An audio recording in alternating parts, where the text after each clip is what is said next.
Já estou ouvindo. Tudo bem? É, Tudo bem? Boa noite para todos. Como estão? tudo bem. Boa noite, Ana. Boa noite. Boa noite. Tudo bem? Boa noite. Boa noite. Noite. Vou fazer uma pequena leiturinha para a gente começar a nossa reunião, pode ser?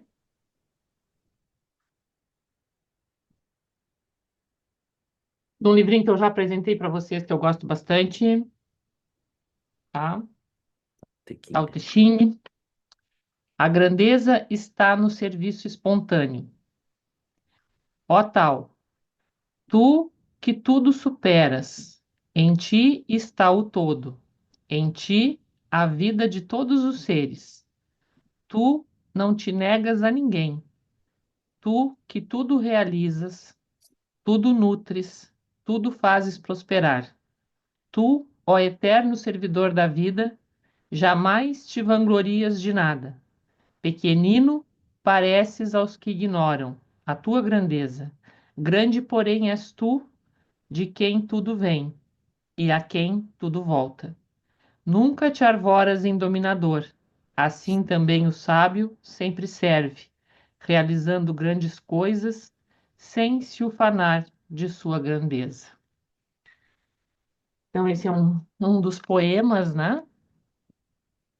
Que fala aí sobre a gente procurar harmonizar o nosso comportamento com aquilo que a gente consegue perceber a respeito de Deus. Então, né, é a grande lição da humildade. É essa a mensagem desse poema. Porque se Deus, que é o Criador de tudo, de todas as coisas, o servidor, um- o máximo do máximo, não se exibe de nada, não se vangloria de nada,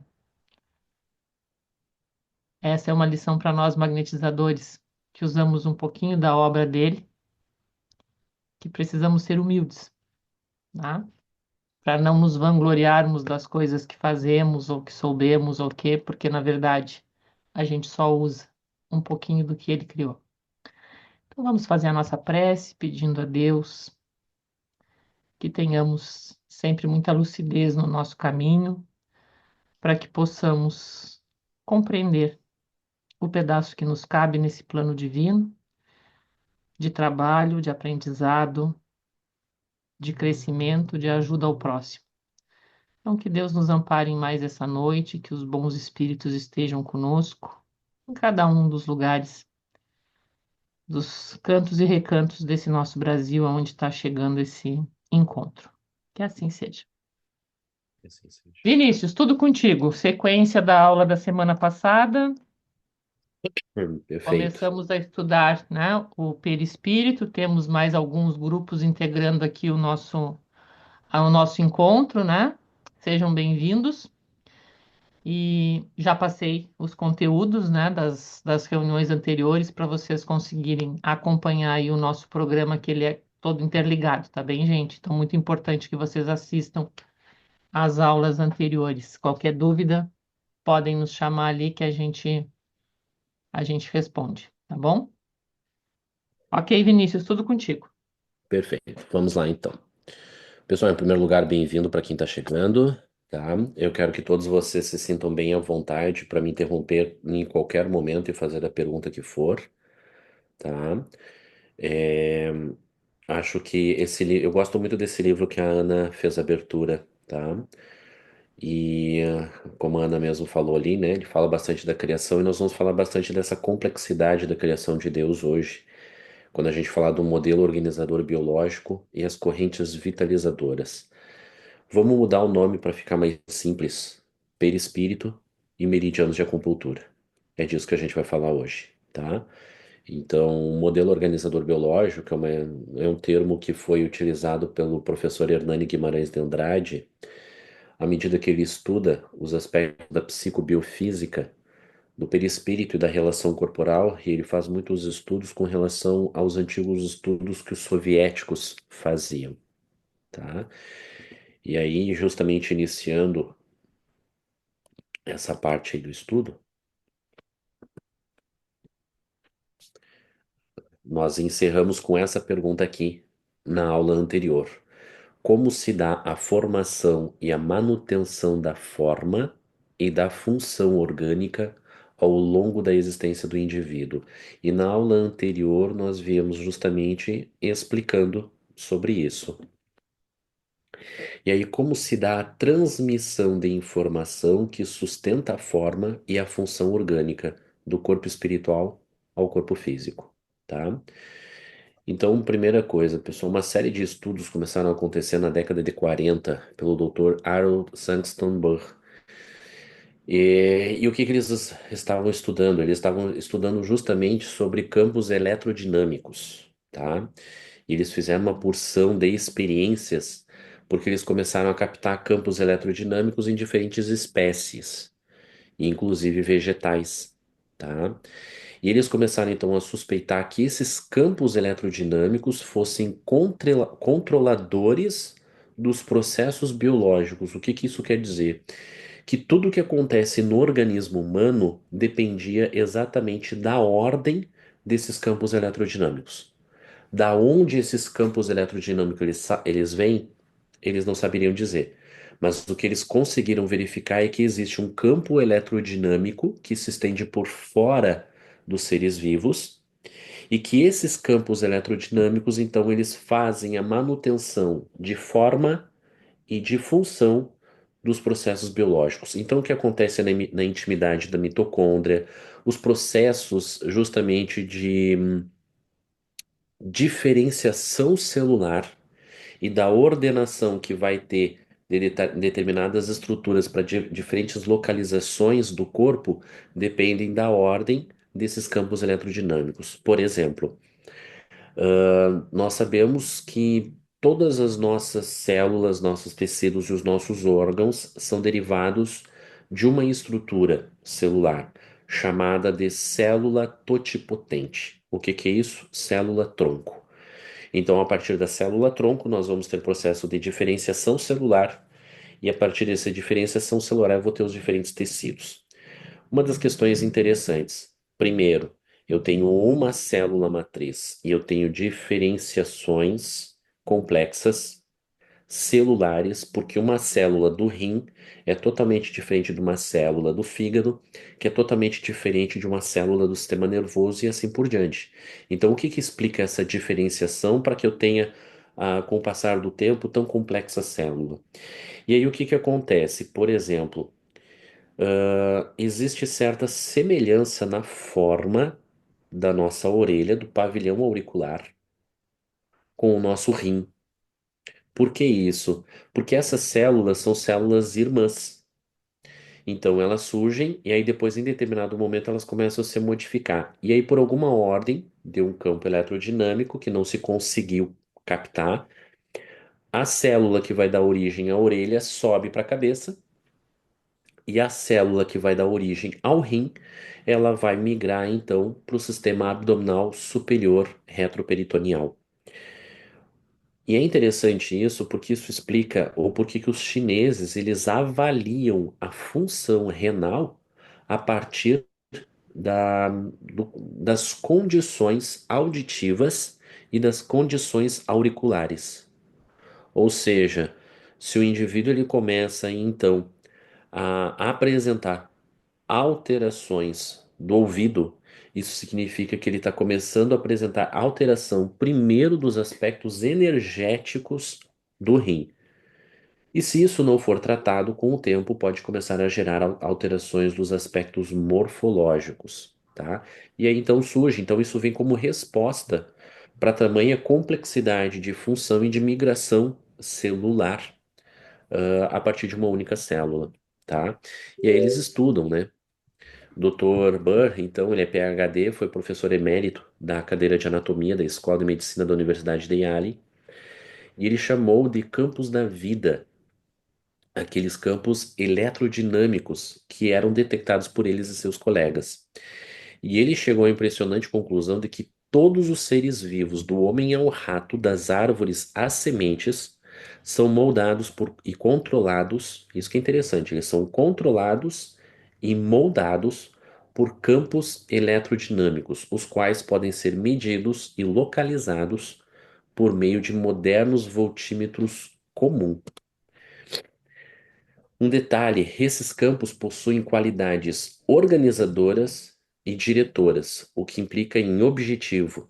E o Dr. Burr, ele é bem categórico com relação a isso. O que nós verificamos nesses campos é uma presença de objetividade. E isso, na física, na biologia, vai contra a lei de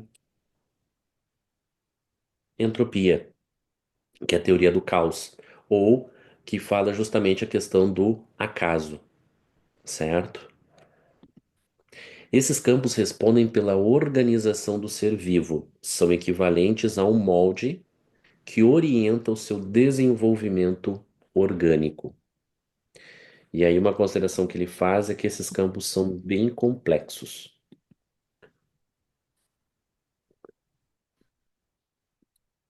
O próprio Dr. Burr ele faz uma analogia. Quando um cozinheiro ele olha para um molde de fazer geleia, ele sabe qual a forma que a geleia irá sair dali. Ele fez essa afirmação por quê? Porque ele começa a perceber que esses campos morfológicos, então, por exemplo, ele fez a leitura de campos de sementes. Os campos de sementes, os campos eletrodinâmicos de semente, eles não têm forma de semente. Eles têm forma da planta, da qual essa semente vai originar. E ele pegou e começou a avaliar, então, o campo eletrodinâmico das folhas novas, do broto de algumas folhas. E o que ele começou a ver é que esse campo eletrodinâmico ele não tem a forma daquele broto da folha. Ele tem a forma e o tamanho da folha adulta. E então ele começou a fazer experiências com salamandras. E ele começou a verificar a mesma coisa nas salamandras. Então o que que isso quer dizer? E aí é que ele faz essa afirmação. Quando a gente pega, quando o cozinheiro ele olha para uma forma, ele já sabe o formato que vai ter aquilo que ele quer fazer.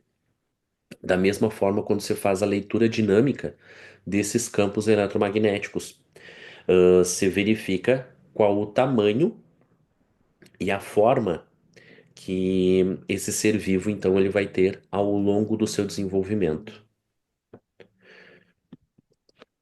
Ele sugere, então, a existência de um corpo dinâmico, porém causa e não efeito do corpo físico. Anotem isso, porque isso aqui é o que a gente vai ver daqui a pouco com André Luiz, capítulo 2, Evolução em Dois Mundos. Então, justamente o que que ele está dizendo? Olha, esses campos eletromagnéticos, esses campos eletrodinâmicos, eles exibem uma forma. E essa forma tem um comportamento de um corpo dinâmico. Todavia, ele parece ser a causa e não o efeito do corpo físico. Então é ele quem molda e que sustenta o corpo físico. Pessoal, tá muito rápido, tá dando para entender?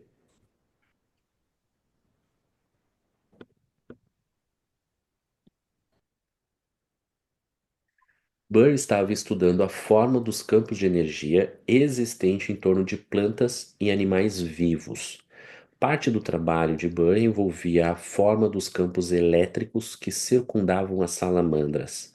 Ele descobriu que as salamandras possuíam um campo de energia cuja forma era mais ou menos semelhante à do animal adulto.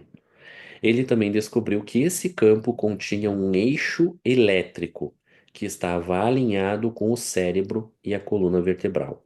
Duas coisas importantes daqui. Então, a primeira constatação que ele faz é que esse campo eletrodinâmico ele vai ter mais ou menos a forma do animal já adulto. E a segunda constatação que ele faz é que existe um eixo eletrodinâmico sobre o centro, alinhando com a coluna e com o cérebro. E aí, aqui o que a gente consegue ver na imagem é exatamente isso para a gente poder entender. Então, ele vai ter um comportamento elétrico positivo no centro e elétrico negativo na periferia, tá? Foi o que ele constatou. E aí, o que que ele verificou? O alinhamento, então, desse eixo eletrodinâmico sobre o cérebro e a medula do animal. Isso aqui são experiências com fotografia Kirlian feitas pelos antigos soviéticos, em que eles, inclusive, eles pegavam a folha já adulta, fotografavam, Depois eles iam lá e eles cortavam uma parte da folha e fotografavam novamente. E o que eles viram é que aquela parte que eles tiravam da folha e voltavam a fotografar, no campo elétrico, ela se mantinha. E então isso foi chamado de membro fantasma, tá? A semelhança de quando os seres humanos, por exemplo, eles têm o coto, eles têm que fazer a amputação. No campo eletromagnético, muitos videntes salientaram que continuavam vendo o membro, tá? Ou seja, no campo eletrodinâmico, eles perceberam então que mantinha a forma originária antes de ser podada aquela parte, tá? E aí então Burr, o que que ele queria? Ele descobriu exatamente em que altura do desenvolvimento do animal esse eixo elétrico manifestava-se pela primeira vez. Ou seja, ok, ele começou a ver que então esse eixo eletromagnético ele se manifestava em algum momento e ele começava a exercer uma influência no desenvolvimento do animal. E então ele começou a buscar informação em que momento esse eixo sobre a medula e o cérebro, começa a se desenvolver. Então ele começou a mapear os campos em estágios cada vez mais precoces da embriogênese da salamandra. E ele descobriu que o eixo elétrico organizava-se no óvulo não fertilizado, ou seja, o óvulo não fertilizado da salamandra já tinha esse eixo eletromagnético no centro dele. Dá para entender mais ou menos isso aqui, pessoal? O que que isso aqui está querendo dizer? Tudo que vai se desenvolver em nós, possivelmente, se nós nos compararmos aos estudos de Burr, já existe um mapa delineado no óvulo não fertilizado da nossa mãe. Então, é interessante. Seguindo André Luiz, tá? E aí a gente vai ver a correlação entre esses dois estudos. Sobre o corpo espiritual. Para definirmos de alguma sorte o corpo espiritual, é preciso considerar antes de tudo que ele não é reflexo do corpo físico, porque na realidade é o corpo físico que o reflete, tanto quanto ele próprio, o corpo espiritual, retrata em si o corpo mental, que lhe preside a formação. O corpo mental, a gente vai conversar um pouquinho sobre ele quando a gente falar sobre o chakra coronário e sobre o chakra frontal, tá? E a gente vai ver que a gente pode ter bastante influência sobre eles na magnetização, tá? Mas aqui, vamos pegar o que André Luiz está falando aqui, o que André Luiz está trazendo, e vamos comparar com os estudos de Burr. O que que ele está falando? A mesma coisa que Burr dizia, e ele complementa aqui. Do ponto de vista da constituição e função que se caracteriza na esfera imediata ao trabalho do homem, após a morte, é o corpo espiritual o veículo físico por excelência em sua estrutura eletromagnética, algo modificada no que tange aos fenômenos genésicos e nutritivos, de acordo, porém, com as aquisições da mente que o maneja. Ou seja, primeiro ponto. André Luiz ele salienta a estrutura eletromagnética, eletrodinâmica do corpo espiritual.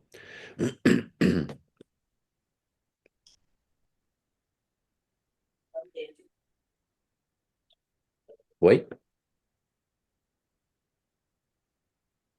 Ouvi algo? Alguém quer falar? Ok.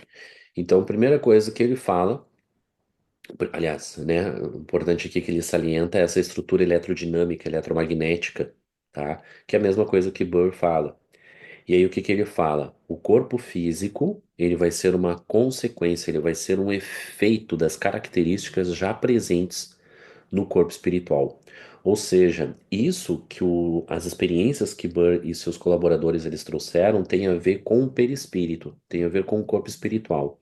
Se conseguem perceber que tem um efeito eletrodinâmico sobre a conjuntura celular, sobre a conjuntura orgânica, embora não se consiga perceber a origem desse efeito eletrodinâmico. Você verifica que existe um campo nas experiências dele. ok? E que esse campo ele origina um corpo, tá? E aí a gente vê a relação do que André Luiz está dizendo com as experiências do professor, do Dr. Burr.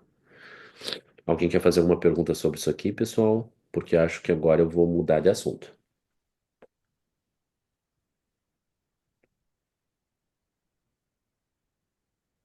Não?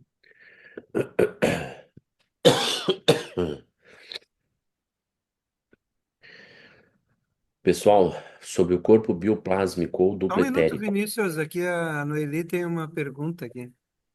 Pois não.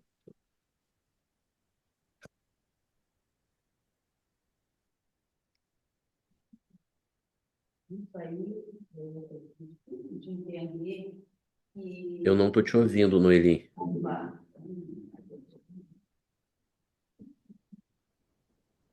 Fala aí, Noeli, para ver. foi, foi, Tá bem baixinho. foi, Fala mais alto só. foi, Tô te ouvindo. tá vendo? Tá ouvindo? Tá, é o seguinte, isso aí que tu está falando, numa forma já antes desse corpo ser gerado, antes de uma forma, eu não entendi direito, porque o corpo ele tem característica dos dois, não é? Do pai e da mãe. Como é que ele pode estar antes já, ele está já desenhado, como se fosse destinado? Não entendi direito essa parte. Se tem a Ótimo, participação de dois, como pode ter essa forma já antes? ótima pergunta, Noeli, ótima pergunta. Olha só, Noeli, o que Burr verificou é que esse eixo eletrodinâmico, tá? Ele está presente, que vai justamente se concentrar nas salamandras e demais organismos que ele verificou, ele está presente no centro da medula e do cérebro. E que esse eixo, tá? Se verifica a presença dele no instante lá no óvulo não fecundado. Mas isso não quer dizer, até porque quando o espermatozoide ele fecunda o óvulo, ele vai ter uma influência eletrodinâmica também.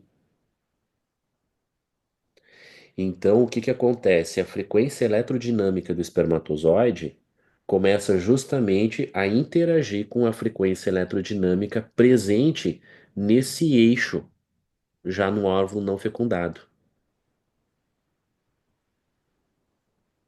Entendeu? E aí,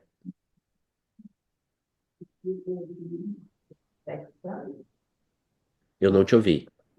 Vamos acompanhar, assim, uma coisa diferente para nós, então, diferente. Ele já está formado por antecipação. Mas vamos ver se existe essa transformação quando se encontra o óvulo com o espermatozoide. Vamos ver. Beleza. Não pensava assim, que pensasse é novidade. Desculpa, eu É, entendi o que tu falou, Noeli, mas não entendi o que a Ana falou. não, eu não falei ainda.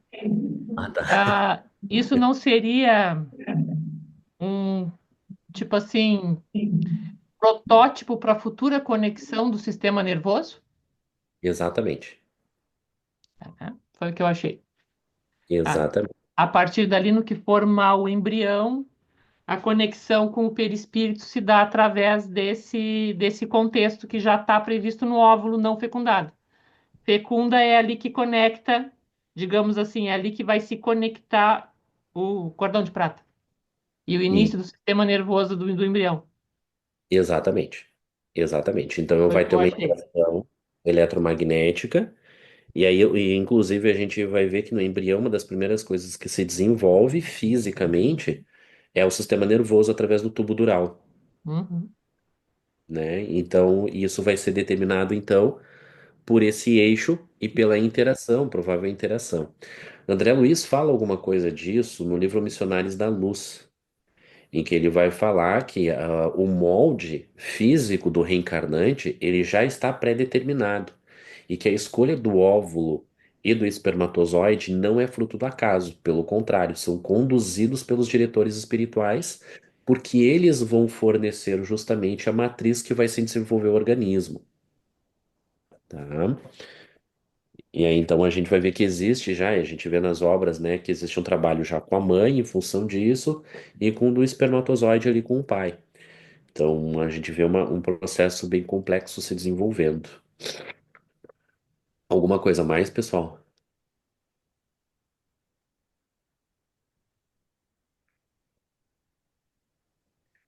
Ahn, Quando eu estava na universidade, uma das coisas que os professores eles frisavam muito para nós é que não se trabalha com micro-ondas com gestante.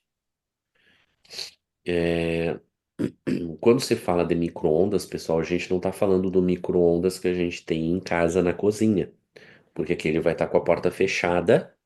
A gente espera ele dar os bips, porque o tempo de bip que ele está dando é justamente o tempo que leva para a absorção da radiação.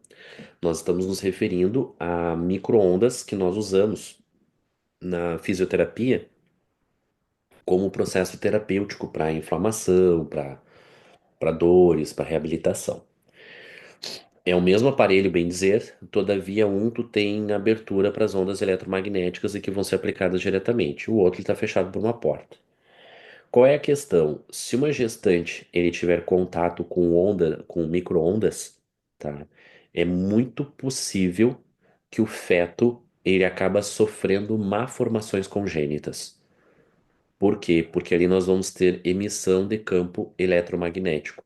E a emissão desse campo eletromagnético, ele entra em interação com o campo eletromagnético do feto. Então eles frisavam muito isso para nós. Gestante não se aplica a micro-ondas, tá?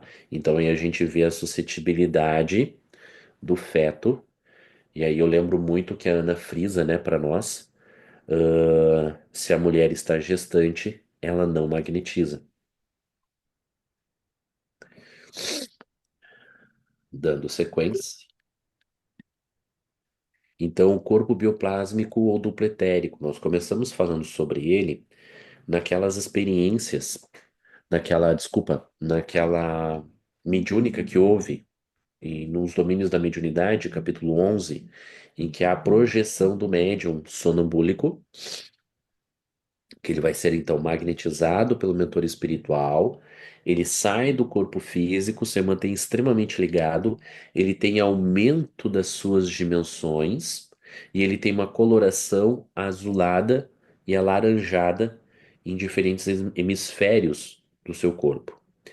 O mentor espiritual segue magnetizando ele, ele entra, ele se justapõe novamente ao corpo físico e sai. E quando ele sai, ele está nas dimensões e na forma que o seu corpo físico detém.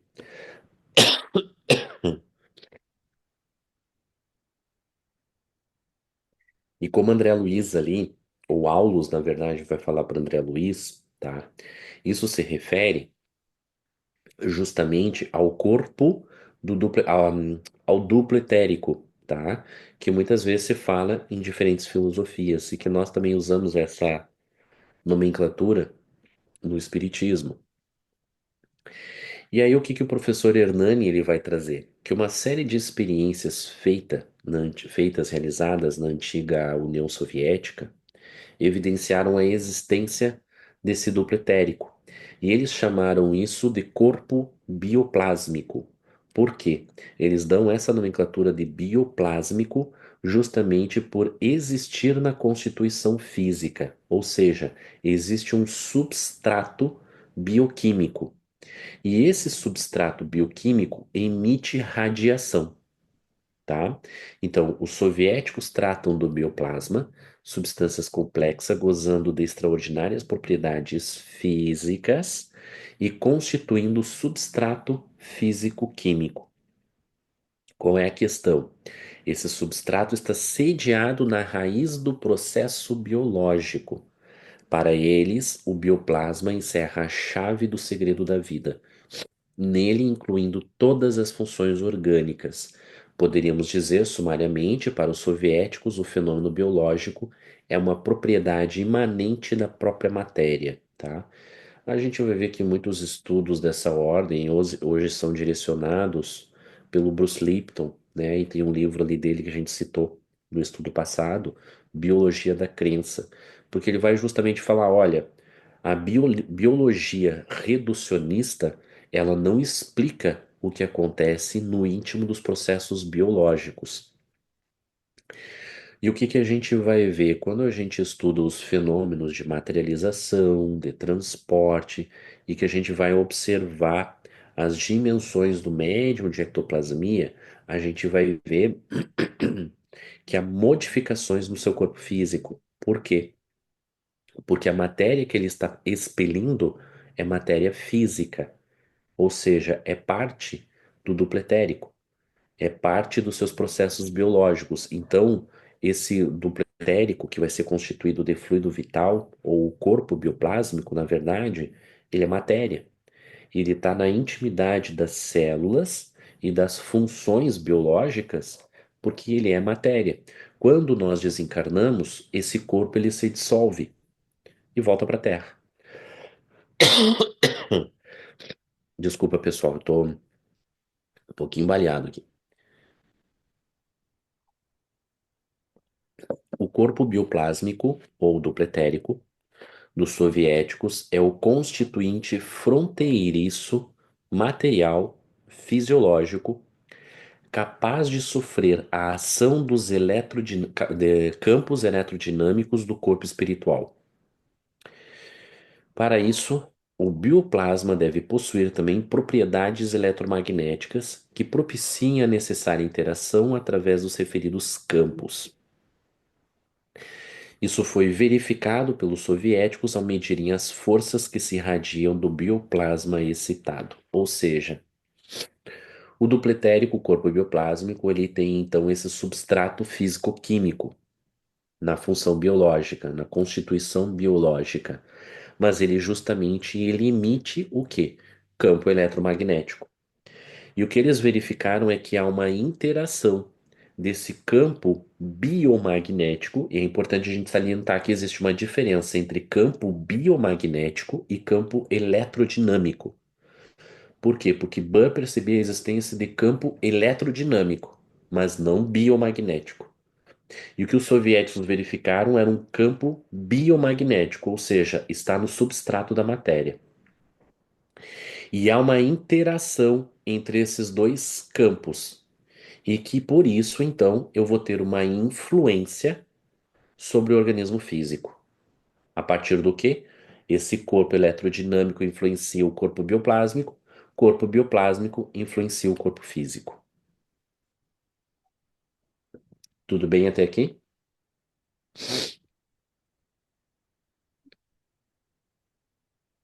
Ana? Travou aqui para Ah, mim. Não sei se vocês estão me ok, ouvindo, mas para nós mim estamos te travou. ouvindo, sim. Ah, se poderia dizer que nesta parte, ou melhor dizendo, esse corpo bioplásmico ou dupletérico. Ana, travou aqui para mim. Eu comecei a te ouvir agora, desculpa. Ah, tá, não. Veja só. Se poderia dizer que esses corpos que tu estás referindo aí seriam a parte mais densa do perispírito próximo ao corpo, e Exatamente. exatamente onde a gente faz o tato magnético e onde se localizam os nossos centros de força e todas essas partes que depois vão ser comentadas, que vão atuar em ligação com o nosso organismo físico? Exatamente. Do que eu tenho encontrado em pesquisa é exatamente isso. Quanto mais próximos do corpo físico nós estivermos para fazer o tato, mais nós vamos perceber o corpo bioplásmico, porque ele seria essa Uhum. parte mais densa do perispírito. Mais afastados, nós estaríamos percebendo mais o campo eletrodinâmico. Uhum. Até porque Ah, percebe uma diferença, né, Ana? Quando a gente faz o tato próximo, e às vezes a gente faz na mesma localização mais afastado, tu concorda que existe uma diferença? Tu percebe sim, isso, né? sim, sim, sim. E existem situações em que se tem que trabalhar afastado porque não está tão ali perto, né? Já peguei muitas situações que se tu não trabalhar no calmante, tu não resolve nada na parte mais próxima, porque não é ali o problema. Ah, não era isso, tá? Era só isso, era só para situar Perfeito. aqui, situar a coisa. Só para não avançar muito, tem uma pergunta da Nora no chat com relação ao uso do infravermelho e manta de LED no feto, se interfere também. Acho que é com Desculpa. relação à colocação que tu fez dos raios, dos micro-ondas, quer dizer. É. Assim, o comportamento do micro-ondas, ele tem uma diferença da luz de LED e do laser, tá? Ahn, eu desconheço, não estou dizendo que não existam, estou dizendo que eu não conheço pesquisas com relação ao LED, principalmente o vermelho, e ao laser, e que isso venha prejudicar o feto, tá? Mas as pesquisas com micro-ondas mostram que há possibilidades. São duas frequências bem diferentes, né, de ondas, tá, pessoal? O laser e o LED, eles são excelentes anti-inflamatórios e agentes cicatrizantes. Então, por exemplo, quando nós temos aí uma ferida com difícil cicatrização, com difícil fechamento, nós utilizamos muito o laser vermelho de baixo Joule ou um LED vermelho, tá? É lógico que existe um tempo de interação. Tudo que é demais pode prejudicar. Ok, ela já agradeceu ali. Ah, tem um comentário da Sônia, que ainda é dentro desse contexto, se é a questão acho que é a questão da influência ainda da conexão lá da salamandra, que ela escreveu assim, quando ele influencia, o óvulo já está fecundado. Acho que é um comentário só. E só adiantando aqui, o pessoal da Fraternidade Luz e Fé, só uma pergunta se a gestante não pode dar passe nem receber. Assim, ó, vou dar a resposta, não é o tema do Vinícius, mas eu vou dar uma resposta porque esse vai ser um tema que a gente vai estudar, tá no nosso currículo para estudar aprofundadamente o porquê disso mais adiante. Mas a resposta é: gestante não deve aplicar magnetismo. Sim, ela pode receber magnetismo, mas tem detalhes que precisam ser muito bem observados. Pode seguir, Vinícius. Perfeito. Qualquer coisa é só me interromper, pessoal. Obrigado, Ana. Seguindo. Bom, então aqui a gente vê uma interação sobre esse campo eletrodinâmico e esse corpo biomagnético, certo? E aí surge uma dúvida que o professor não, pesquisador Alfred Erni, no livro Psiquismo Experimental, ele traz o liame entre os dois organismos, duplo etérico e o corpo espiritual, é uma rede vascular invisível. E aí foi proposital que eu botei essa imagem, porque aqui agora começa uma viagem, tá? E uma viagem que me provoca bastante. Por quê? O que que é essa rede vascular que o professor Elini ele vai falar? É o que nós chamamos de canais ilocolaterais. O termo Tinlo, ele vem do chinês, do mandarim, que na verdade a tradução correta, porque agora a gente vai entrar numa discussão de meridianos de acupuntura, tá? Qual é a grande questão, pessoal? Eu me sinto sempre na obrigação de esclarecer isso, porque eu gosto muito de estudar a origem etimológica das palavras, porque elas têm um sentido, né? Elas não são ao acaso. O termo Jinlo, ele quer dizer canais e colaterais. Todavia, quando eu tenho a influência de Sullivan, que era um médico que estudou acupuntura na China, e ele traz, então, a partir da Europa para a América do Sul, a acupuntura, se usa a nomenclatura meridianos, tá? Só que existe uma diferença, porque o termo meridianos, ele se refere a traçado. Ele é uma linha que corta, uma linha imaginária, aquilo que a gente estudava em geografia, que é uma linha imaginária que corta horizontalmente ou verticalmente um corpo. Essa tradução, ela não traz o sentido literal do que é um canal, do que é um meridiano em si. A tradução mais correta seria canais. Por quê? Porque onde tem esses canais e os tratados de acupuntura, eles usam muito uma expressão, é literalmente como se formasse um rio. E esse rio, ele dá passagem a uma substância que eles chamaram de chi. O termo chi, o ideograma chi, ele é bastante complexo. Mas se nós fôssemos traduzir para dentro do que nós estudamos, nós poderíamos traduzir como fluido vital.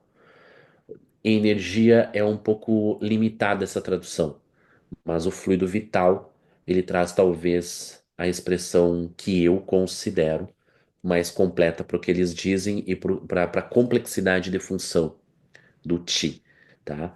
Então, só para a gente entender, pessoal, porque agora eu vou usar a nomenclatura meridianos de acupuntura, porque é o que todos nós conhecemos, mas é importante que, na verdade, o nome original, ele se refere a um canal, a um conduto. E o princípio dessa função é, se tu tiver pedras no meio, ao longo do trajeto desse riacho, desse rio, desse canal, isso vai te oferecer uma obstrução.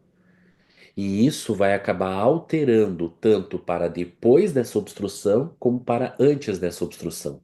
E aí, então é importante que nós limpemos esse trajeto e regulemos a passagem dessa substância para que as funções fisiológicas se deem o mais normal possível, tá bem?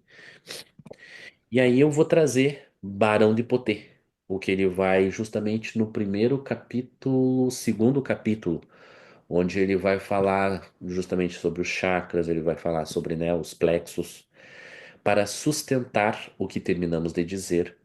A experiência milenar dos chineses em acupuntura confirma nossa hipótese. Como se sabe, os médicos chineses tratam todas as espécies de doença introduzindo agulhas em pontos precisos da epiderme. Esses pontos correspondem algumas vezes aos centros nervosos periféricos, em outras, situam-se melhor como um condutor elétrico. Mas não são poucos os pontos de acupuntura situados fora da rede elétrica e nervosa.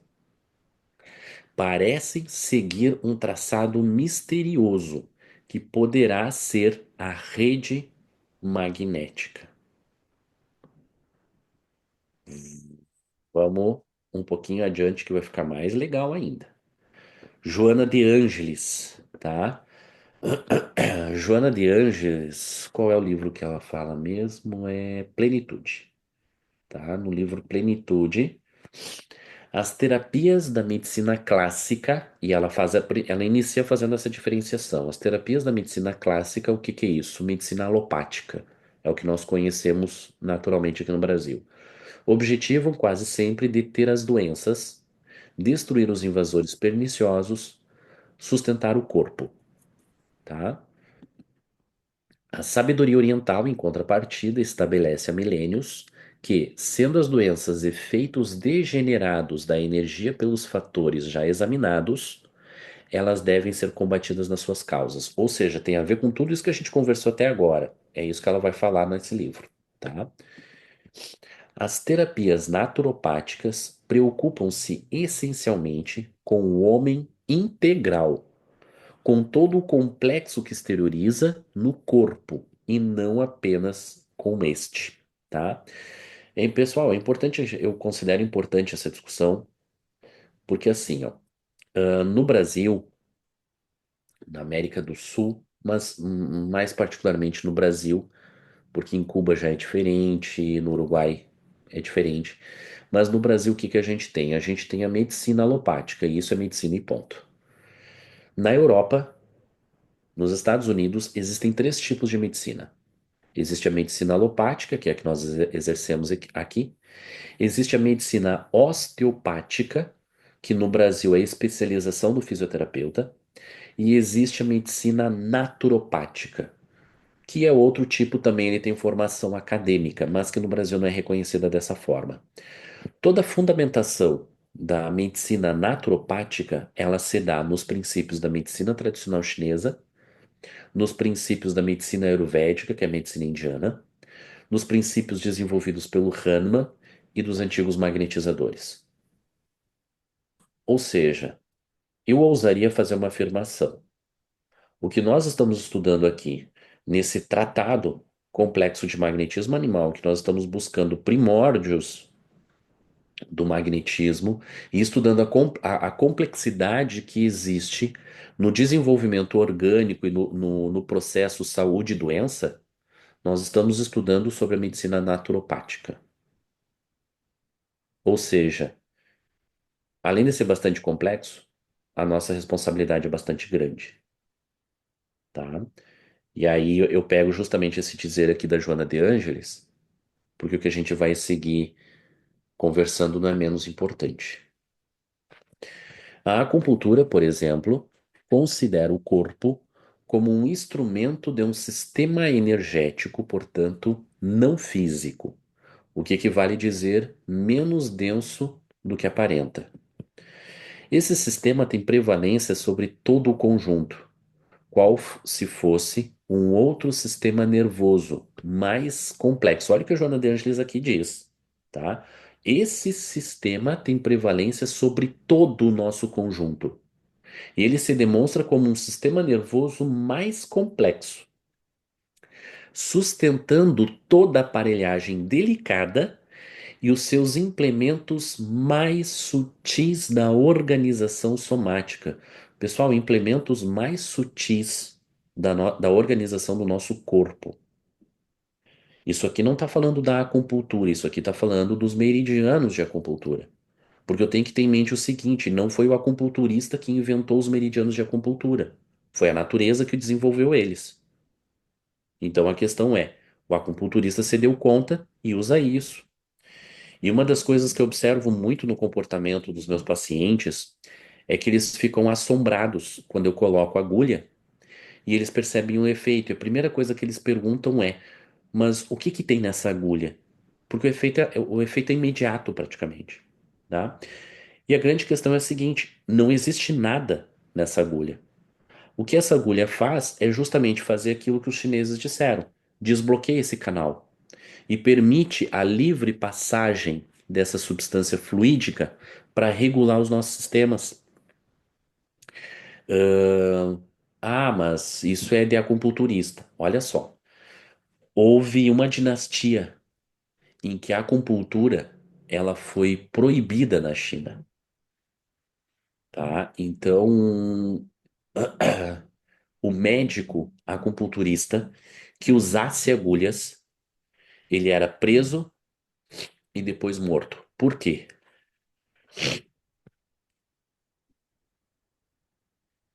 O imperador chamou de as agulhas mortais. Porque da mesma forma que se nós quisermos revitalizar o organismo, a gente consegue desvitalizar ele com o uso das agulhas, com o uso dos meridianos. E aí então, como existia um medo latente no Império, eles então bloquearam, eles proibiram o uso das agulhas. A partir daí, então, se desenvolve o que é chamado de Douyin, que é a prática e o exercício da regulação dos meridianos de acupuntura pela acumpressão. Douyin quer dizer acumpressão, estímulo digital. Então, com isso, eu vou pressionar e eu vou favorecer a passagem ou dissolver a passagem.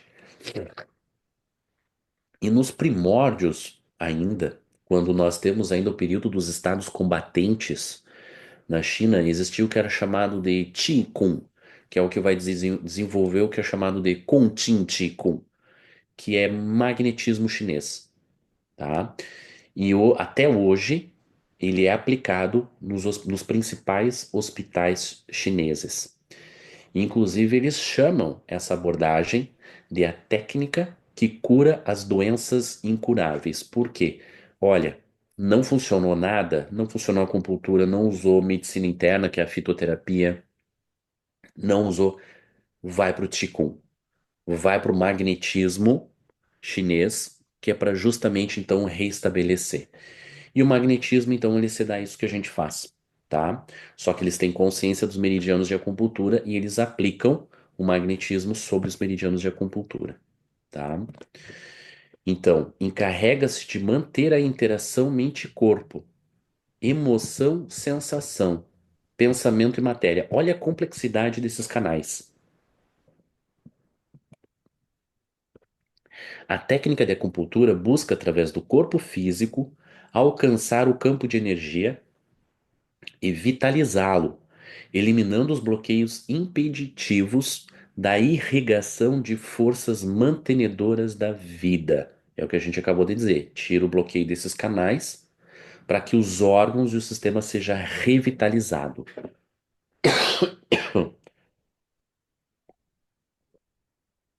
Esse sistema energético é composto de meridianos, que são correntes de energia que se estendem por todo o corpo, nos seus mais variados departamentos.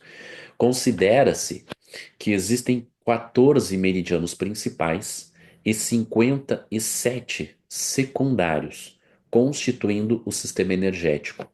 Aqui ela se esqueceu de citar ainda os 8 vasos maravilhosos, que são os meridianos mais íntimos ainda do organismo, que é o que tem a ver com a manipulação do nosso Jin, que é o nosso fluido vital ancestral, segundo os chineses. Em face de qualquer bloqueio na corrente de energia ou desequilíbrio proveniente da força mental devastadora e dos atos morais reprocháveis, as enfermidades se instalam. Olha que interessante isso aqui que a Joana de Angelis ela traz, ok?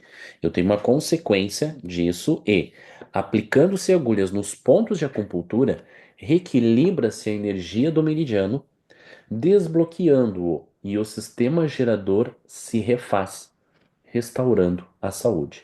Então eu tenho um mal que ele é proveniente da força mental devastadora e de atos morais.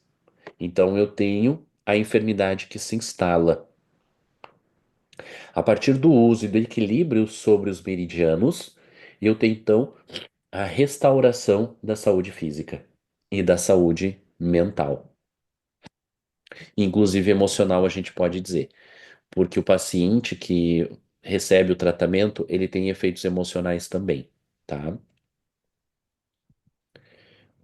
E aí nós vamos ter então as descobertas do Kim Pong-han. Kim Pong-han, ele era norte-coreano e ele, como acupunturista, ele começou a fazer uma série de pesquisas. E a primeira pesquisa que ele fez foi a introdução de fósforo radioativo no ponto do meridiano de acupuntura. Por quê? Porque anatomicamente, se nós abrirmos o corpo físico, nós não vamos encontrar o meridiano. Encontraremos nervos, vasos arteriais e venosos e vaso linfático. Mas o meridiano em si a gente não vai encontrar. Então, o que que o professor Kim Pong-han ele fez? Ele começou a introduzir fósforo radioativo no ponto do meridiano. Por quê? Porque se eu não tenho nenhum vaso, a tendência aqui é eu ter dispersão do fósforo radioativo. Só que não foi isso que aconteceu. Quando ele introduz o fósforo radioativo num ponto do meridiano, o fósforo radioativo ele começa a se concentrar e ele começa a seguir um trajeto. E aí nesse trajeto ele começa a se concentrar em pontos dessa mesma linha.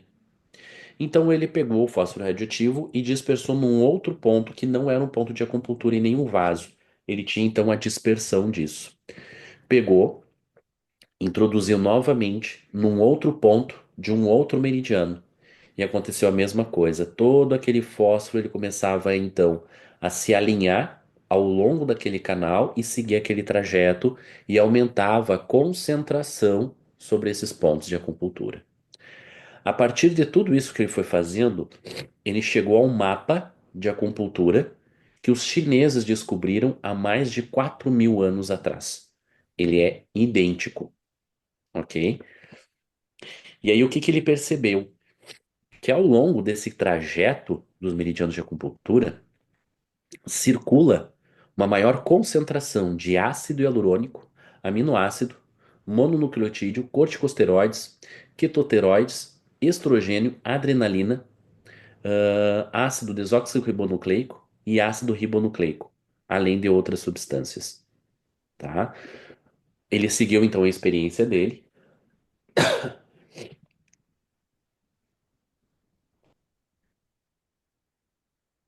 Uhum.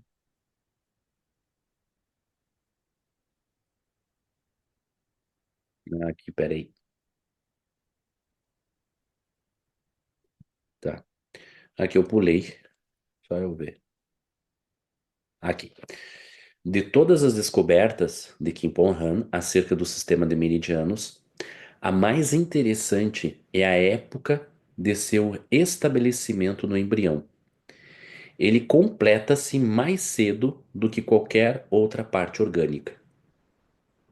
Ou seja, a partir dos estudos que ele estabeleceu, ele verificou que a primeira estrutura a se completar e se desenvolver no embrião são os meridianos de acupuntura.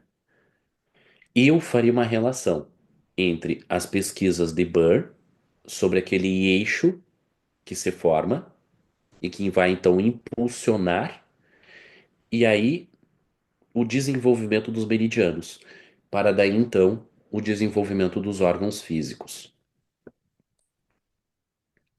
Há evidências de que o sistema de meridianos existe em todas as estruturas multicelulares, tanto animais como vegetais. Supõe-se que o sistema de acupuntura forme um quarto sistema em nível equivalente ao circulatório, ao nervoso e ao linfático. Todavia, ele é invisível, ok? Deixa eu voltar aqui, ó, tá? Que aqui é a continuação do professor Hernani, então, da pesquisa. Aventa-se que um circuito interno profundo está relacionado com os pontos de acupuntura. Porque o que que acontece? Eu tenho pontos de acupuntura e eu tenho o trajeto do meridiano que ele vai ser superficial, ele vai ser da sobreepiderme. Mas tem trajeto dos meridianos que eles são profundos. Por quê? Porque eles interpenetram os órgãos e eles se interconectam um meridiano com o outro, tá? Então ele vai formar, os canais meridianos vão formar um sistema fechado, tá? Então, onde começa um vai ligando no outro. A gente vai ver isso depois, tá bem? Tais conexões ocorrem sob a condição de um campo de energia em vez de uma rede condutora. As condições de bem-estar e de saúde do corpo parecem essencialmente dependentes da suficiente energia nesses circuitos e do ser e do mútuo equilíbrio entre eles, tá? A evidente influência dos sistemas de dutos na saúde dos indivíduos e que qualquer lesão em um determinado meridiano afeta tecidos ou órgãos a ele correspondentes. O Huang Neijing, que é o Tratado de Medicina do Imperador Amarelo, ele fala o seguinte: o médico sábio, ele consegue prevenir a doença por quê? Porque ele faz a avaliação do pulso e dos meridianos e ele consegue prever a alteração que vai se instalar no corpo. E aí então ele começa a tratar antes que a doença se instale. Por que que isso acontece? Porque primeiro vai ter a afecção sobre os meridianos. Então, antes de muitas vezes se instalar uma alteração, uma doença sobre o órgão em si, ele vai ter uma alteração no meridiano que corresponde ao órgão. Cada órgão vai ter um meridiano. Então, existe o meridiano do coração, existe o meridiano do pulmão, existe o meridiano do rim. Nós vamos ver cada um deles. Tá? Aqui é o que a gente acabou de ver, que eu só mudei aqui a ordem. E aqui, pessoal, são os canais equilaterais, os meridianos, tá? Então, por exemplo, tá? Aqui a gente tem justamente o meridiano do intestino grosso, ok? Então, o que que o professor Kim Pon-han ele fez? Ele introduziu o fósforo reativo num desses pontos e ao invés dele dispersar, ele foi alinhando, ele foi justamente concentrando ao longo do trajeto, em maior concentração sobre esses pontos, tá? Aqui eu trago um estudo, pessoal, na verdade um efeito sobre uma paciente, tá?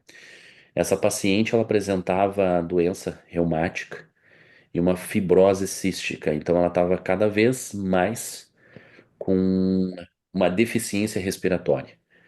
Até o até começou a usar então oxigênio, usava oxigênio para dormir e tudo mais. ela tinha essa alteração mais de 6 anos. E há 6 anos ela vinha então tratando, e a cada 6 meses ela tem que fazer internação para aplicação, e é onde ela vai fazer esse exame que é extremamente agressivo.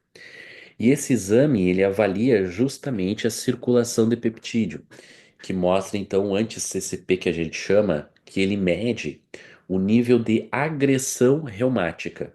Só que esse aparelho, isso foi dito pelo próprio médico da paciente, esse aparelho, ele só consegue medir, mensurar até 500.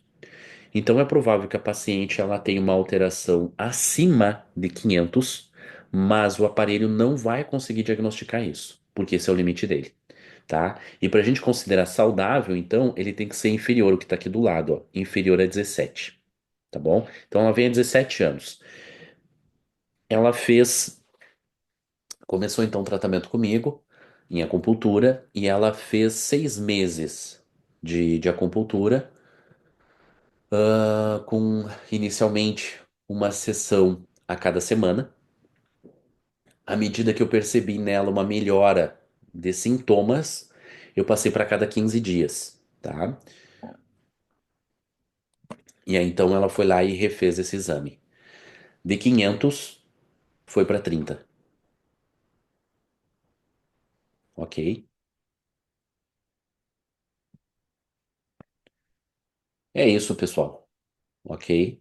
Eu não vou seguir aqui falando cada meridiano para vocês agora, porque eu acho que isso vai ser um pouquinho maçante e eu acho que vocês têm que ter dúvidas. Mas acho que aqui o que a gente vê em Barão de Potê, Joana de Ângeles, as pesquisas de Kim Pon Han, entre outras, tá? Acho que tem mais do que argumentos e motivos para nós aprendermos sobre os meridianos de acupuntura. Nós, encarnados, somos formados por perispírito, corpo bioplásmico e corpo físico. Ou seja, a partir da interação do nosso corpo físico, do nosso corpo espiritual e do nosso corpo bioplásmico, nós vamos agir sobre os indivíduos. A consciência de todo esse sistema pode nos dar vários instrumentos. É isso aí, pessoal. Dúvidas, comentários?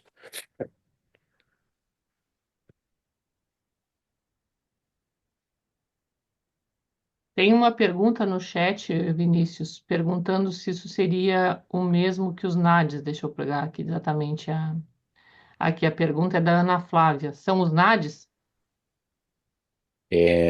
Assim, do que eu estudo, do que eu vejo, os nadis, eles correspondem ao que a gente chama de pontos extras. Na acupuntura, nós temos pontos que não se localizam no trajeto do meridiano. Eles são externos aos meridianos, que eles são então chamados de ponto extras. E o que eu percebo é que entre os nadis e alguns desses pontos extras, eles confluem. Então, se fosse para dizer, eu diria que os nadis têm mais a ver com os pontos extras do que os pontos nesses trajetos. Pergunta minha. Em termos práticos, quais seriam os meridianos mais acessíveis aos magnetizadores comuns e qual a finalidade? Ah, os Ou 14 seja, a finalidade no sentido de que órgãos eles chegariam? nós teríamos os 14 meridianos principais, tá? Porque quando a gente trabalha sobre os 14 meridianos principais, vai ter influência sobre os 50 e outros pontos que são os colaterais. Então, não tem o porquê, né? Até porque quando ele tem uma função específica, então, por exemplo, a gente vai trabalhar aí no ombro congelado, que é justamente a restrição de toda a mobilidade do ombro. Então, o que que acontece? A gente vai trabalhar, e aí, para trabalhar no ombro em si, a gente vai trabalhar específico. Então, vai acabar pegando no colateral mesmo que a gente não tenha essa intenção. Agora, os meridianos que são viáveis nós estudarmos são os 14 meridianos principais, tá? Quais são eles? Eles são divididos em meridianos Yin e Yang. Yin e Yang, pessoal, tem toda uma discussão sobre os princípios filosóficos do taoísmo, que é onde a medicina tradicional ela se assenta. Quando É um nós resumo falamos da de... doutrina espírita, Oi? que é também um grande resumo da doutrina espírita. Exatamente. Uhum, Exatamente, tá. né? Então, assim, ó, quando nós falamos de acupuntura, nós precisamos ter em mente que nós estamos falando de uma técnica da medicina chinesa. Medicina chinesa é um guarda-chuva. A acupuntura ela é apenas uma técnica dentro dela. Existem outras várias, que o próprio Qigong, que é a manipulação energética dos meridianos, dos centros vitais. Por quê? Porque os taoístas, eles também falam em chakras, só que eles não chamam dessa nomenclatura. Eles chamam de uma outra nomenclatura. Chakras é um termo sânscrito. Eles vão usar uma Indiano. expressão em mandarim, tá?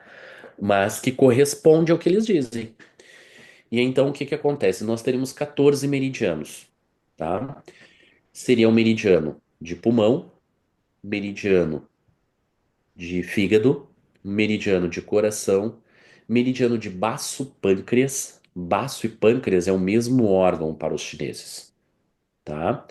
E aí nós vamos ter o meridiano da vesícula biliar, o meridiano do intestino delgado, meridiano do estômago, meridiano do intestino grosso, meridiano da bexiga, meridiano do triplo aquecedor, que é uma função específica dos chineses, tá? Que está relacionado aos processos de metabolismo, sobre o que a gente chama de três aquecedores: o aquecedor superior, que tem a ver com pulmão e coração, o aquecedor intermediário, que tem a ver com as funções do estômago e do baço, e o aquecedor inferior, que tem a ver com a função da bexiga, tá? E nós teríamos o meridiano de circulação sexualidade. O termo em sânscrito seria Shimpal. Shimpal quer dizer o guardião das emoções ou o guardião do coração. Então esse meridiano ele tem uma forte relação com as emoções e com as funções cardíacas ao que concerne as emoções, tá? E aí Uhum, nós vamos ter o Tumai Renmai, que seria o vaso governador, que circula exatamente sobre a medula espinhal, e o vaso concepção, que ele é anterior, exatamente sobre a linha alba, tá? Bem no meio do nosso corpo, tá?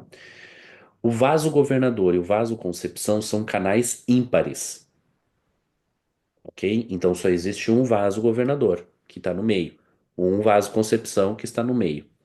Todos os outros que eu citei que levam o nome dos órgãos, eles são pares. Então, por exemplo, aqui nós temos o meridiano de pulmão. O meridiano de pulmão eu tenho ele de um lado, mas eu também vou ter ele do outro lado, uhum. tá? Mas ainda assim eles são 14 meridianos, porque eles são pares, mas é o mesmo meridiano. Tá, E o é que... isso aí que eu queria saber. Eles localiza eles no corpo. Desculpa, não entendi. Localiza, assim como tu disse, ó, o pulmão passa por aqui. Os principais, esses que tu falou, um tá sobre a coluna, Pulmão, pulmão, tá? no meio, tá o chimpal, circulação sexualidade, tá? Tá, Aqui tá coração. Posterior, intestino delgado, triplo aquecedor e intestino grosso. uhum, Nos pés, na parte de dentro, eu vou ter rim, baço pâncreas e o fígado, que é na parte interna dos pés. E na parte externa, que seria o dorso, eu vou ter a vesícula biliar, o estômago e a bexiga. tá. Então, eu magnetizando essa parte dos braços e a sola dos pés, ah, eu posso estar acessando esses canais que vão levar a esses órgãos, como um Exatamente, recurso. exatamente. Então, pensando na hipótese, eu não consigo encontrar um acesso pelos centros de força ou, né, pelos próprios plexos. Eu posso tentar esse acesso pelos canais? Exatamente. Posso dar um exemplo, Ana? Deve. Nós temos uma paciente em tratamento no IAN, que ela é uma paciente de 23 anos, E ela tem um aumento das condições cardíacas. Ou seja, ela tem hipertrofia do ventrículo esquerdo. Pessoal, com todo respeito, isso é doença de idoso. Num jovem, como todos nós aqui, tá? Sim, Isso, principalmente eu por aniversário. Mais nova da turma.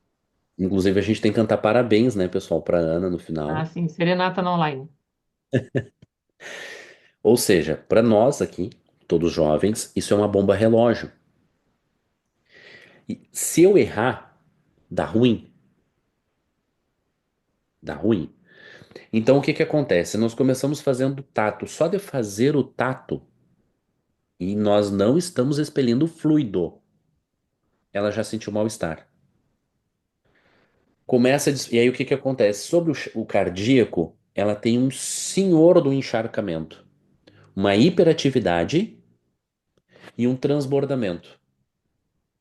Aí tu começa a dispersar, transversal, mal-estar, mal-estar, mal-estar, vou desmaiar, vou desmaiar, vou desmaiar. E aí começou a ficar vermelha, vermelha, e eu para. Concentrado, a gente nem tenta, né? Porque se tá, né? A gente nem tenta. Vamos pelo meridiano. Nós pegamos o ponto que a gente vai fazer isso aqui, ó, que é o ponto do pericárdio, vai ficar no meio da palma, ou a gente vai pegar o dedo mínimo. Então aqui vai ser o ponto do pericárdio, chimpal, e aqui vai ser o ponto do coração, que é o que a gente chama de C8. E aqui a gente chama de CS8. Por quê? Na nomenclatura que foi adotada no Brasil, tá? Cada meridiano corresponde a um órgão. Então eu tenho o meridiano do coração. Eu tenho 9 pontos no meridiano do coração. Então vai se atribuir a numeração C1, C2, C3 até C9 para dizer qual desses pontos em correspondência ao meridiano do coração a gente vai estar tratando. Então aqui, por exemplo, a gente vai ter o C9, a gente vai ter o C8, a gente vai ter o C7, a gente vai ter o C6, C5, C4, C3, C2, C1, tá bom? Então, o que que acontece? O C8, ele tem a função reguladora. É como se ele ancorasse a energia vital no próprio coração, tá? Esse ponto a gente usa muito para pacientes maníacos, tá? Tem um nome, agora eu não lembro. Tem vários tipos de maníacos. Maníaco depressivo, maníaco. Eu Tem não vários lembro. tipos. Exato, enfim. O que que acontece? Então a gente pegou, nós não pressionamos esse ponto, nós só pegamos esses pontos, seguramos esse ponto e nós começamos a energizar esse ponto. Nós começamos a concentrar sobre ele, Usando magnetismo. usando magnetismo, Tá. tá? E aí o que que acontece? Ela começou a relatar bem-estar, alívio. E então nós seguimos fazendo isso. Depois nós trabalhamos sobre o meridiano, que aí a gente pode trabalhar tanto no sentido do meridiano, porque ele vai ter um trajeto, Uhum. tá bem? E aí a gente pode tratar, se ele está em hiperatividade, eu vou tratar no sentido contrário, que é para acalmar ele. Se ele está em deficiência, eu vou tratar no sentido do trajeto, que é para acelerar ele. Uhum. Nós só fizemos a regulação do trajeto sobre o meridiano. Sumiu o encharcamento e a hiperaceleração.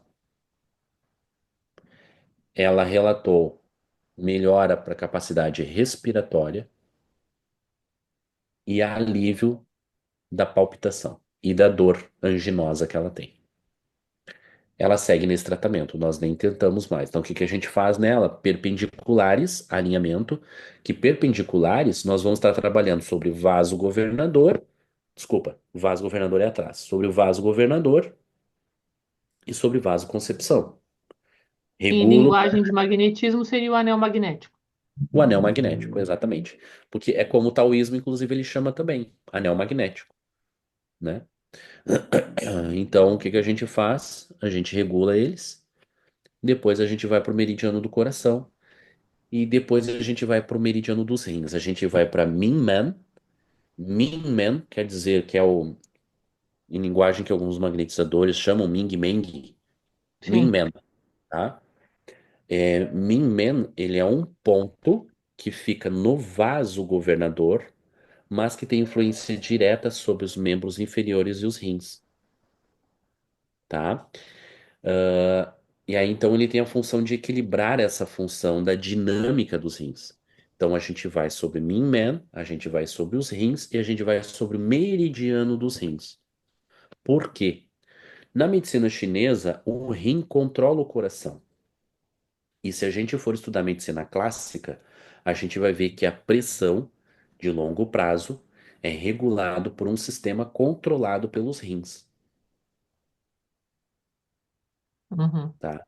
Então, é o melhor exemplo que eu posso. Tem outros que a gente trata também seguindo esse perfil, tá? Sim, então até acho que tu já respondeu aqui. Só vou ver o que tem no chat aqui, tem duas colocações. A da Suzana diz assim: Marcos, quando eu trabalho a dor na coluna e quando a pessoa diz que está com muita dor nas costas, eu trabalho os meridianos da acupuntura nas costas. É muito bom e funciona maravilhosamente bem. É correto, né? Porque ao magnetizar, eu foco na liberação da corrente sanguínea que está estagnada, gerando dor. Faço depois muitos dispersivos, também não concentro, trabalho na área calmante. Então, acho que Olá, foi um comentário. Só um pouquinho, só vou terminar o chat aqui e já te passo, tá? Aí depois tem um comentário da Cláudia aqui, dizendo as técnicas utilizadas para trabalhar os meridianos são as mesmas ensinadas pelos magnetizadores clássicos. Me atrevo a responder pelo que tu falou agora, né? Tu já respondeu essa colocação que são as mesmas, né? Só me confirma se eu entendi certo. São as mesmas técnicas. Tá bom.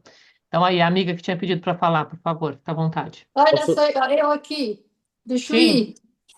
à Então, a vontade. gente aqui tá meio confundida, está achando que é muita informação, não estamos conseguindo absorver tudo. Hum, Então, a gente está com medo de deixar coisas para trás sem entender direito. Mas pergunte, pergunte.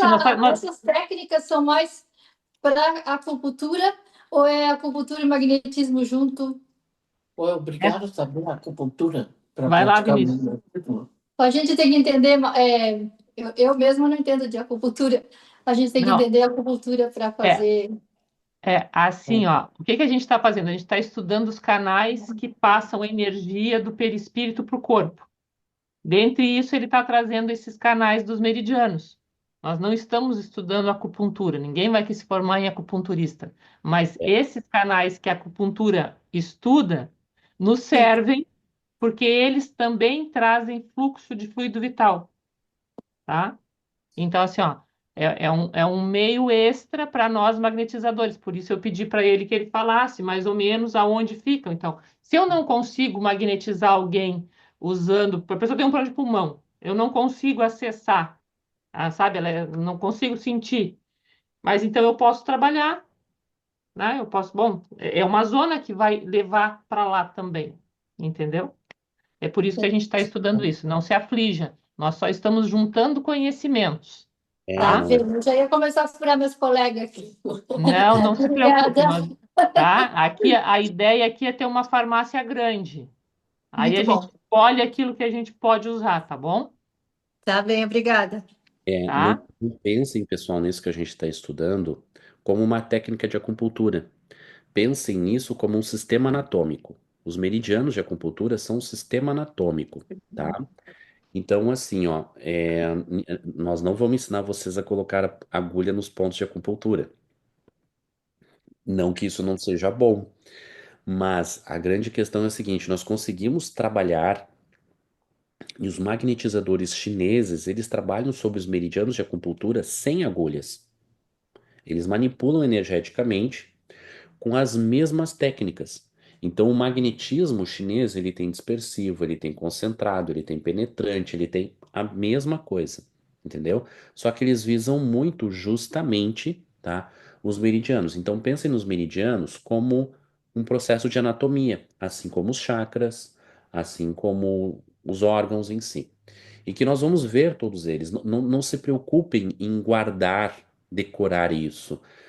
Eu quero que vocês entendam, a gente quer que vocês entendam que existe uma dinâmica e que isso aqui vai dispor para nós um vasto potencial de ação, entendeu? Então, assim, ó, uma coisa que a gente tem que ter em mente, geralmente, eu não sei como é para vocês, mas no Yan e do que eu entendo lá na Ana, as pessoas só procuram o magnetismo quando elas não têm mais nada para procurar. Maior parte do processo, com as suas exceções, nós somos a luz no final do túnel. E a A intenção, gente é a pessoal, porta do desespero. a porta do desespero. Exatamente. Então, nós temos que nos cercar de toda a complexidade que existe e o entendimento dessa complexidade anatomofisiológica que existe, que se estende do energético entre os meridianos, os chakras e o físico, que é para a função em si dos órgãos e das estruturas, tá? Nos dá um maior potencial de ação. Nós temos todo o tempo do mundo para estudar. Não se aflijam, tá bem? Eu vou mandar para vocês. Acho que na próxima aula eu vou demonstrar um pouquinho mais os mapas de um órgão ou outro. Eu vou mandar, vou dispor aqui os mapas dos meridianos. Não se preocupem com relação a isso, tá? E nós podemos estar em conversa aí para o que vocês precisarem. Não se aflijam, tá? Muitas vezes vocês já agem, inclusive, sobre os meridianos de acupuntura, só que vocês não conheciam isso, tá? Muitas das coisas. Geralmente, quando se trabalha com a perpendicular ou com a técnica do longitudinal lateral, Meridiano, tá? Tô pegando. Tá. exatamente, É, tá? uma perguntinha a mais. Esses meridianos se conectam de alguma maneira com os centros de força ou não? Sim, Sim, tá, tudo bem. Então, tu vai chegar lá depois quando falar dos centros de força. Só para o pessoal entender por que que a gente está vendo toda essa rede é, de circulação de fluido vital que existe no corpo, que existe no perispírito e que chega ao corpo humano que a gente pode acessar. Tá, exato. tem mais duas perguntas aqui. Solicitar sugestão de livros para estudar os meridianos ou de textos. Teria algum artigo que a gente possa disponibilizar no grupo? Artigo, depende.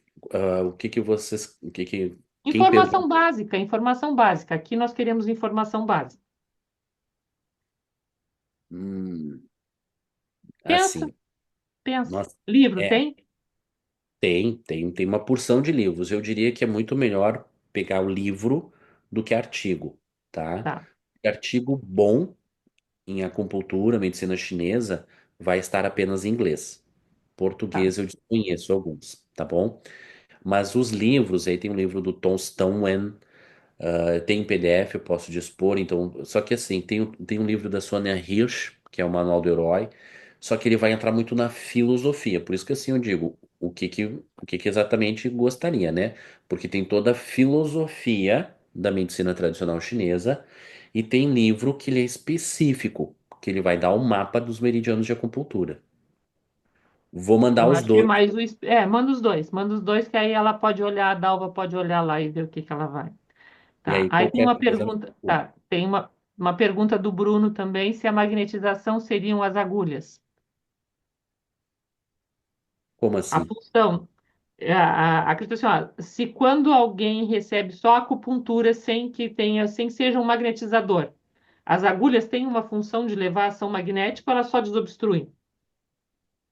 E a pessoa circula o mesmo fluido vital? Porque assim, se eu estou entendendo bem, na medida em que eu magnetizo um meridiano, eu estou introduzindo fluido vital naquele meridiano, porque o magnetismo é a troca.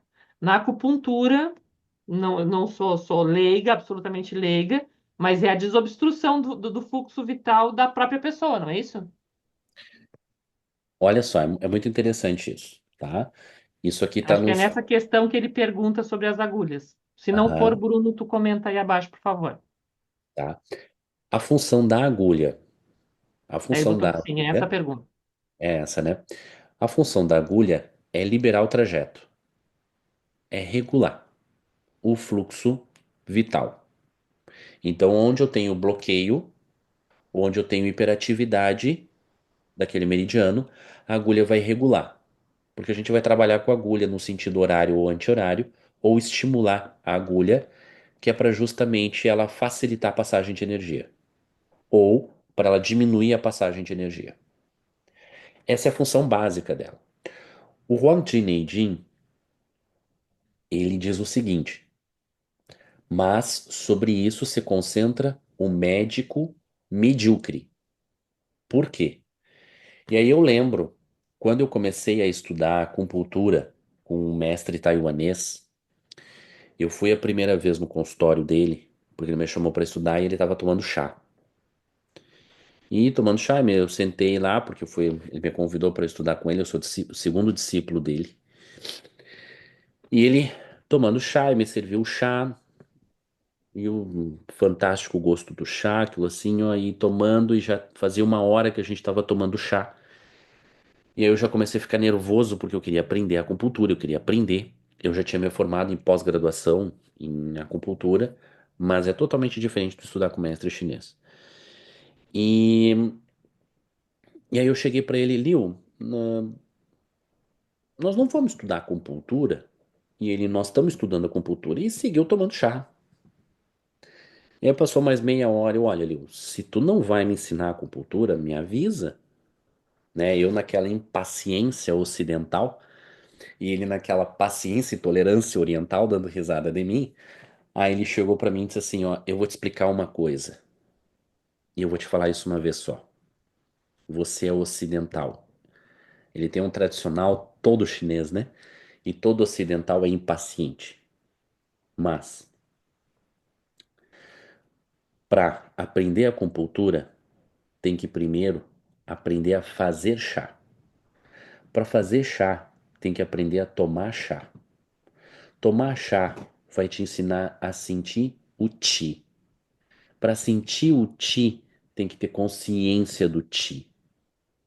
Porque se tu não tiver consciência do ti, tu é um acupunturista de pés descalços. Só coloca e tira a agulha.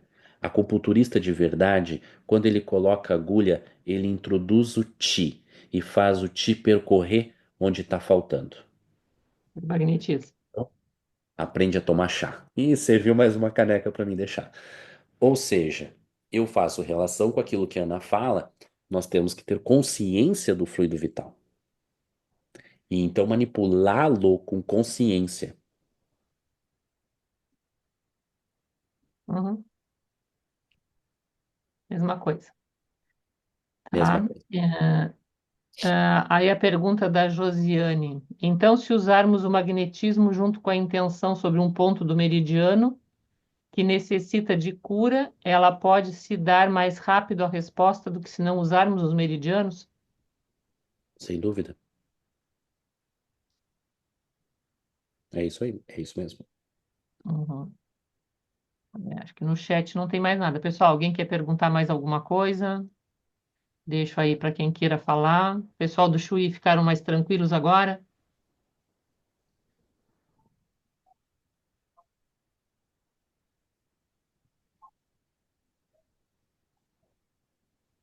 Nada mais? Então, semana que vem, isso tudo vai confluir para os centros de força, é isso? É Entendi? isso. Semana que vem eu vou dar mais uma palhinha só para mostrar os mapas para vocês bem rapidamente. Entramos nos centros de força. Pessoal, falem agora ou calem-se para sempre. A aula vai estar disponível, gravada lá para os grupos reverem, rediscutirem. Qualquer pergunta, volta na semana que vem. Mas se alguém tiver mais alguma dúvida, algum comentário, alguma colocação, Temos uma dúvida aqui. então vai lá contigo a bola.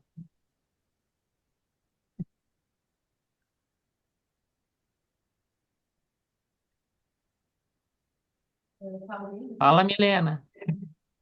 Tá dando para ouvir? Sim. Tá. naquela parte, na primeira parte da aula, que falou dos campos, o campo eletrodinâmico e o campo biomagnético, né? Falou isso. Os pontos de acupuntura, essa rede de acupuntura, estariam na parte do campo biomagnético. A outra, a parte do, eu não entendi muito bem essa parte. A parte do eletrodinâmico seria mais afastada do pretérito. Desculpa, eu não ouvi o final.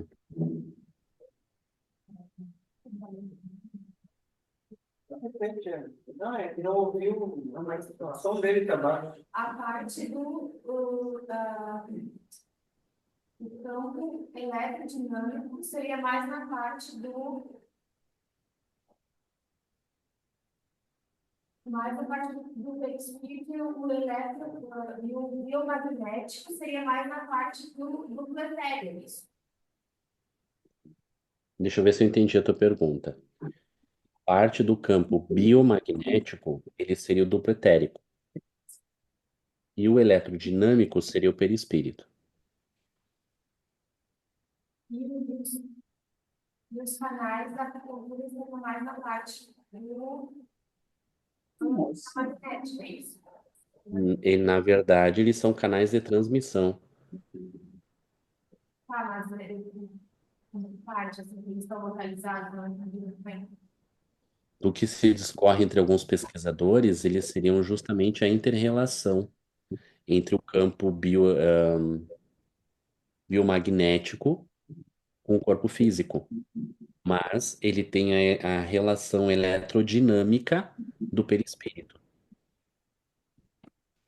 Tá. Acho que foi. Entendeu? Acho que sim. Mais ou menos.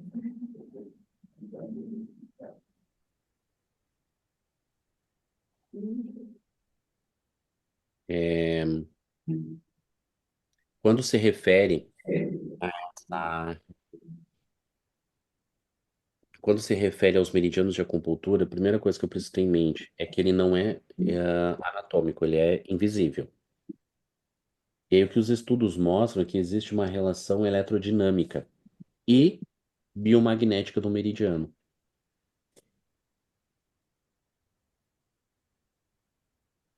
Então eles estariam entre os dois, na verdade. Dá para entender? Entendeu, Milena? Não consegui ouvir a resposta dela. Eu entendi agora. Deu? Tá. Eu acho que realmente materializado vai ter só os plexos, né? Que a gente vai ver depois na parte da anatomia. A gente consegue sentir os meridianos.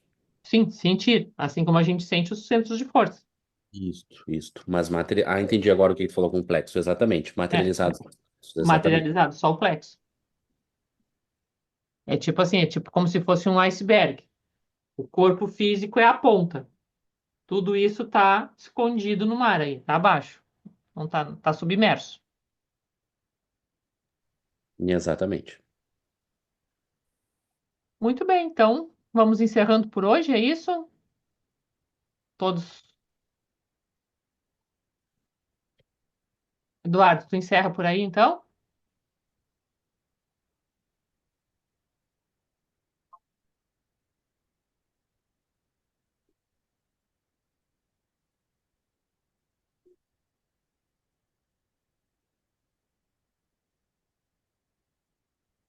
Não tá me ouvindo, Eduardo?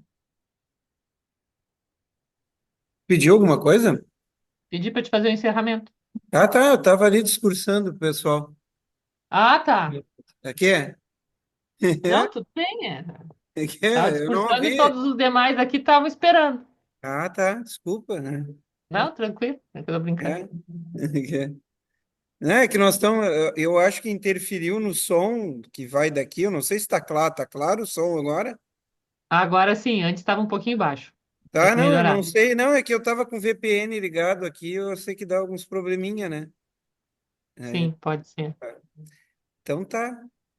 Então vamos nos unir em pensamento, agradecer aos amigos espirituais que orientam nossos estudos de magnetismo, pedir a eles que nos amparem, que nos inspirem durante essa semana, que possamos seguir nossos estudos, que sigamos nos aprendendo sobre a nossa estrutura, sobre nós, e assim poder servir melhor, poder também reconhecer melhor as nossas sensações, as nossas, o nosso ser, enfim, que a cada dia possamos progredir e nos tornar melhores. Muito obrigado por tudo, que assim seja. Graças a Deus. Então tá, pessoal. Boa noite a todos. Boa noite. Beijinhos. Um Fiquem com beijo. Deus. Até semana que vem, tá? Vai estar o material disponível lá no grupo depois, tá bom? Gente, boa noite. Tchau, Boa tchau. noite, Obrigada. obrigada. Tchau. Parabéns, Tchau. Ana. Boa noite. Obrigada, muito Parabéns, obrigada. Ana. Obrigada, gente. Valeu. Boa noite. Boa noite. Tô